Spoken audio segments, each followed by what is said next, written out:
This is Lil by Beatsurfing, and it's unlike any bass plugin I've ever reviewed before. Today we're going to take a look at if it's worth buying or if it's just another useless plugin that sits in your library that you wasted money on. First, we're going to take a complete tour of all the knobs and listen to what this plugin can do, and then I'll give you my opinion on if it's worth buying and who this plugin's right for. Make sure to like and subscribe. Let me know what you guys want to see covered in the comments, if it's another plugin, if it's a tutorial. Happy to help you guys out. Also linked in the description, we have a completely free to join school community. If you're a bass head, if you're an Ableton Live user, we have an awesome community where you can post tracks, get feedback, and there's a ton of free courses in there. So free lessons on mixing, mastering, sound design, completely free to you guys. So definitely worth checking out. Let's hop into the video. So when you open it, you're greeted with an interface that looks something like this. The reason why mine is dark is because I switched it right here. So you can do it light or dark. I think dark is a little better, especially for the bassy kind of feeling we're going for. So it looks super complicated at first, but let me explain kind of how it works and what's going on here. Let's start over here with DNA. Basically, instead of picking like a sine or a saw, you pick a bass engine. So you can think of the bass engines like different bass personalities or tones or timbres. Some are more like analog and warm, and some are more digital and sharp, and some are like just super heavy. So kind of scrolling through these a little bit.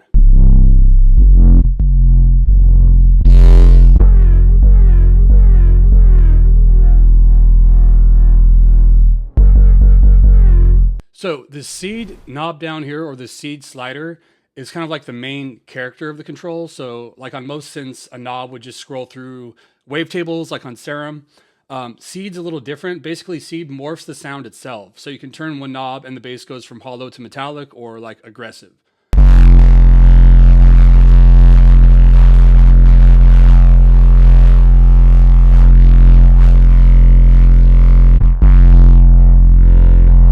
And then stereo is obviously going to be width.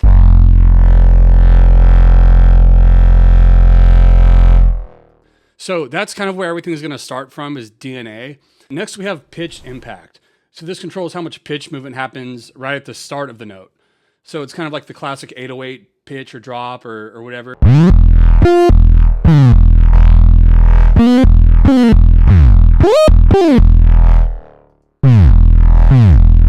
So it's like the bend down, and we can change the duration, so how long it takes, and then the range of the pitch. So this module is super good for those heavy 808 dives and pitches up and down. The cool part about any of these modules here is you can literally click and pencil in what you want. So you can click and draw like literally any of them. You can just come here and like draw. So super different from traditional waveform editing.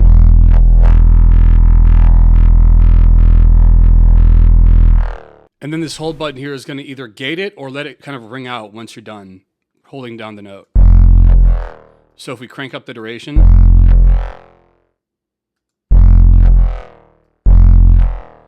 gives us a little bit of a release there, if you will. So pitch impact is going to be the attack of the pitch, or what happens with the pitch at the beginning of the sound. Pitch drop is what's going to happen at the end of it. So once you let go, the release, how the pitch is being shaped. So maybe if we want like a tape stop kind of feel. And both of these have libraries you can scroll through too. Let's reset this. And then the last pitch setting we have over here is pitch glide. So obviously with subs, with bass, we like a little glide in there sometimes. This is going to be all the settings for that. So this is a super unique feature here. So rise controls how fast it slides up to a higher note, and fall controls how fast it slides down to a lower note. So if we're going up an octave here,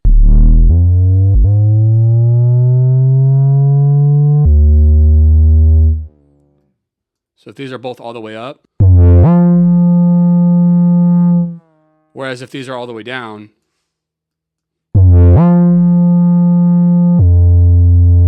it's going to be a super, super slow or super fast glide up or down.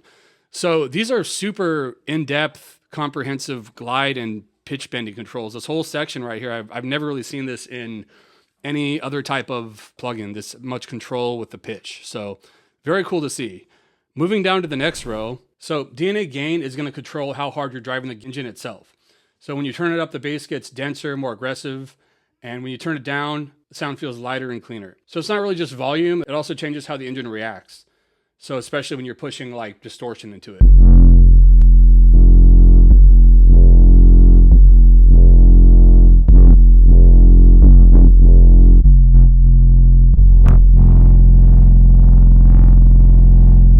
So this little button right here is super cool. Warp controls how flexible your envelope is. So when warp is on, you can stretch and bend the movement you drew without changing its shape. And when it's off, the envelope kind of plays exactly to how it's drawn. So if I'm coming here and I'm just clicking and drawing in random shapes, it'll kind of go right off that. Whereas if I have warp on, it's going to kind of let me take the existing shape and warp that.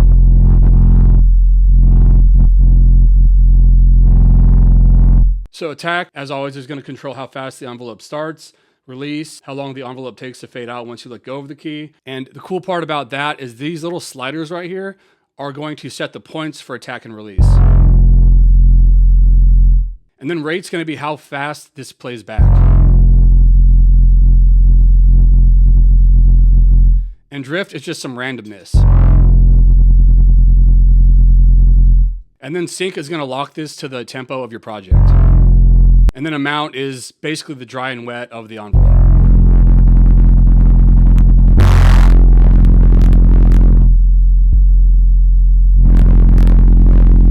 So that's just DNA gain. So now that we know what these do, and these apply to all of these different sections here, let's talk about color. So color controls how much the tone color changes over time instead of just playing one brightness or grit level. It lets the sound slowly shift when the note's playing.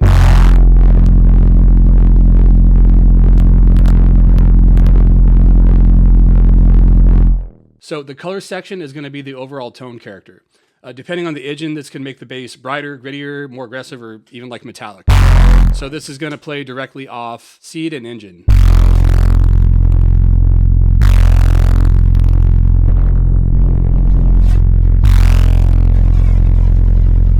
And it's got all the same controls as DNA gain does, where we can warp it, scroll through different envelopes.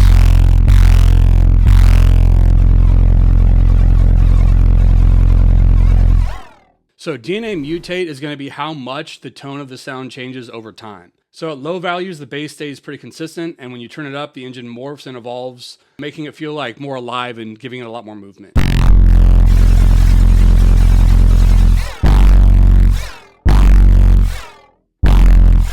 So bottom is going to be the low end body of the sound. So really like the sub frequencies, and we can kind of control these differently right here.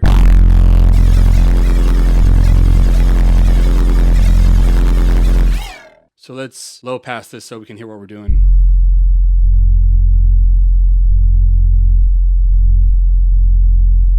So it gives you a lot more control of just the sub frequencies as opposed to the rest of this, which is kind of the upper frequencies and the mid lows and whatnot. This section up here that we didn't cover is called modifiers.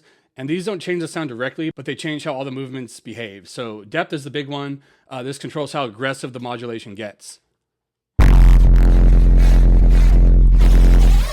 So these are all global controls, so they affect all 4 of these envelopes.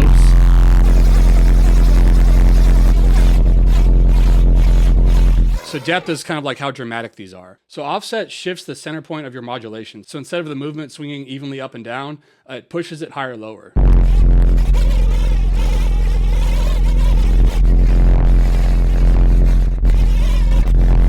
And then smooth is going to do the opposite of depth, where all these curves up here, it's actually going to smooth them out.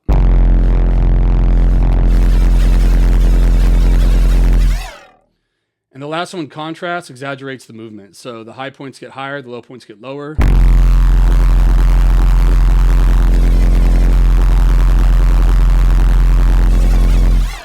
And these are just global controls for transposition, fine-tuning, bend amount, the velocity sensitivity on your keyboard, and then gain.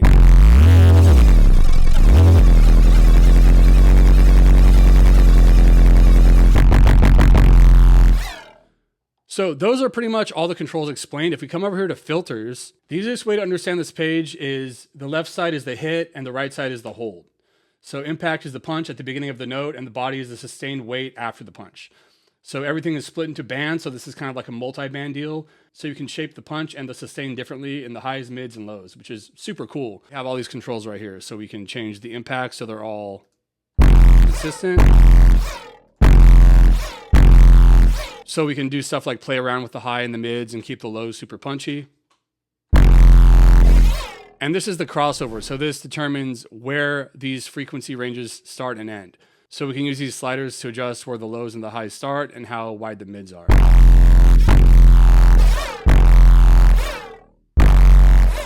So once again, just a tremendous amount of control. I would say the oscillator section definitely takes priority, but really cool that you can do this. And there's a ton of super cool presets in here.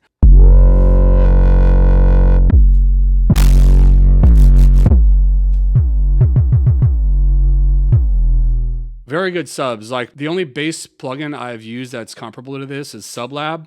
And even Sublab doesn't have this level of depth and control for bass. Overall, I would say it's definitely worth grabbing, especially for the price. It's priced pretty competitively. And if you're a big bass guy like we are here at Low End Candy, you can really do some super cool stuff with this. So something I've been doing is running this into my own third-party distortion plugins and getting some really interesting stuff. So let's grab Trash here and see what we can kind of do here.